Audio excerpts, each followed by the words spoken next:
Hello అండి, అందరికీ welcome back to one more mini blog. మా అక్క చనిపోయటానికి మా మమ్మీ వాళ్ళు కూడా చాలా సంవత్సరాల నుంచి హైదరాబాద్లోనే సెటిల్ అయి ఉన్నారనమాట. అంటే సొంత ఇల్లు లేదు కానీ అక్కడే ఇంకా సెటిల్ అయిపోయారనమాట. అంటే అక్కడే వర్క్ చేసుకోవడం, మా అన్నయ్య ఉన్నాడు కదా అక్కడే చదివించుకోవడం, ఇంకా రిలేటివ్స్ కూడా అక్కడే ఉన్నారు కాబట్టి ఇంకా అక్కడే సెటిల్ అయిపోయారు హైదరాబాద్లో. ఇంకా తర్వాత మా అక్కకి లావడంతో మా మమ్మీ కొంచెం డిప్రెషన్కి వెళ్ళిపోయి ఊరికే బాధపడుతూ ఉంటుంటే మా అమ్మమ్మ చూడలేక కంప్లీట్గా హైదరాబాద్ నుంచి ఖాళీ చేసేసి బయటకైతే వచ్చేసారు అనమాట. అంటే మా అమ్మ వాళ్ళ ఊరు ఇల్లందు, మా నాన్నమ్మ వాళ్ళ ఊరు డోర్నకల్. అంటే ఇక్కడ కొన్ని రోజులు అక్కడ కొన్ని రోజులు అట్లుండి లాస్ట్ కి డోర్నకల్ అయితే సెటిల్ అయిపోయారనమాట.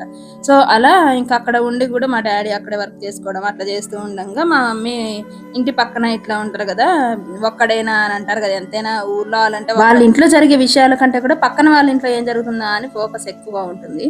సో అలాంటి సిచ్యువేషన్ లో మా మమ్మీకి ఒకసారి ఒక్కడైనా కొడుకు అని అంటే, లేదమ్మా నాకు కూతురు ఉంది కానీ ఇలా చనిపోయిందని చెప్పి చాలా బాధపడేదంట. నెక్స్ట్ ఇంకా ఏం జరిగింది అనేది నెక్స్ట్ పార్ట్ లో చెప్తాను.